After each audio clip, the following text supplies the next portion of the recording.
नेहमी सजग असलेलं एकमेव व्यासपीठ भारत न्यूज 44, बातमी तीही बिंदास।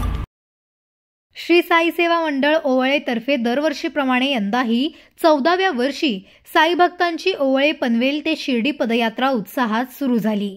शुक्रवारी 21 नोव्हेंबर रोजी या पालखी दिंडीचे आगमन पनवेल तालुक्यातील खिडुकपाडा गावात झाल्यानंतर संपूर्ण गावात उत्साहाचे वातावरण निर्माण झाले। खिडुकपाडा वासीय साई भक्त मान्यवरांच्या उपस्थितीत या पदयात्रेतील साई भक्तांसाठी अन्नदानाचे आयोजन करण्यात आले होते।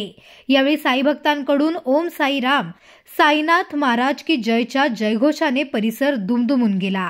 कार्यक्रमाची सुरुवात रथपूजनाने करण्यात आली। यावेळी खिडुकपाडा साई मंदिराचे अध्यक्ष तथा महाराष्ट्र वाहतूक संघटनेचे अध्यक्ष प्रभुदास भोईर, सुरेश भोईर यांनी रथपूजन तसेच पालखी पूजन केले। या पालखी सोहळ्याचे स्वागत ठिकठिकाणी झाले।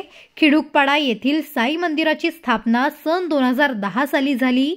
त्यावेळेपासून ओवळे येथून निघणाऱ्या साईंच्या पदयात्रेचे या ठिकाणी आगमन होत असून या ठिकाणी ग्रामस्थांच्या वतीने साईंची सेवा करण्याचे भाग्य आम्हाला दिल्याबद्दल आम्ही खिडुकपाडा ग्रामस्थ श्री साई सेवा मंडळाचे आभारी असल्याचे मत यावेळी खिडुकपाडा साई मंदिराचे अध्यक्ष तथा महाराष्ट्र वाहतूक संघटनेचे अध्यक्ष प्रभुदास उर्फ अण्णा भोईर यांनी व्यक्त केले।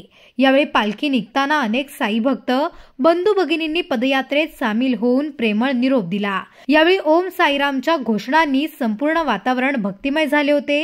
ही पदयात्रा साई भक्तांच्या श्रद्धेचा प्रतीक असून शिर्डीपर्यंत भाविक मोठ्या भक्तिभावाने ही यात्रा पूर्ण करणार आहेत। गेली 14 वर्ष आज आमच्या मंडळाची स्थापना होऊन 14 वर्ष झाली आणि सगळी 14 वर्ष आम्ही खिडुकपाडा ग्रामस्थ मंडळ खिडुकपाडा साई सेवा मंडळ यांच्या वतीनं इथं आमची सेवा करते। आज 14 वर्ष आम्हाला म्हणजे या मंडळाची सेवा वाजत गाजत आणि एकदम भक्तिमय वातावरणामध्ये पार पडते आणि खिडुकपाडा ग्रामस्थ मंडळ आणि महिला मंडळ यांचा जो प्रोत्साहन असतो, यांचा उत्साह असतो हा एखाद्या पालखी किंवा जयंतीसारखा असतो आणि आमच्या मंडळाच्या वतीनं त्यांचं मी खरोखर श्री साई समंडळ पनवेल विभागाच्या वतीनं त्यांना मी खूप त्यांचा आभार व्यक्त करतो। कारण का अशी सेवा घडणं हे म्हणजे एखादा बोलतो ना भाग्यामध्ये काहीतरी लागतं, अशा पद्धतीची सेवा त्यांच्याकडून आम्हाला घडते। कारण का आमचे पदयात्री त्यांचे नातेवाईक अशी सोडला येत असतात, त्यांची सुद्धा सेवा ते मनोभावी करतात आणि त्यांचे मनापासून आभार व्यक्त करतात।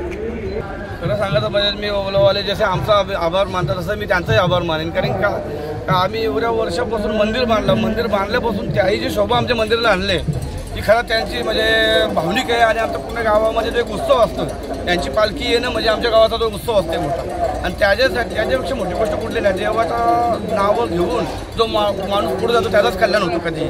ते खरं सांगायचं म्हणजे मी ओवळ्यांच्या यांचा सर्वांचा आभार मानेन। पहिलं तर तुम्ही आमच्या गावाला नेमला आणि आमच्या साई मंदिरात तुम्ही जो असा प्रस्ताव दिला त्या प्रस्तावापायी आज आमच्या गावामध्ये बरोबर उत्सव होतो आणि तो आमच्या सगळ्या लोकांना गाववाल्यांना सगळ्यांना त्याचा एक प्रत्येकाला सेवा करायला भेटतो। तर म्हणजे देवाचं साई मंदिर बांधल्यापासून ज्या पद्धतीने आम्ही लोक चालतो ना, जी लोक एक होतात, लोकांचं एक होणं म्हणजे ती सगळ्यात मोठी गोष्ट असतात। मग आमच्या गावाच्या वतीने आणि माझ्या संघटनेच्या वतीने मी यांचा आभार मानतो।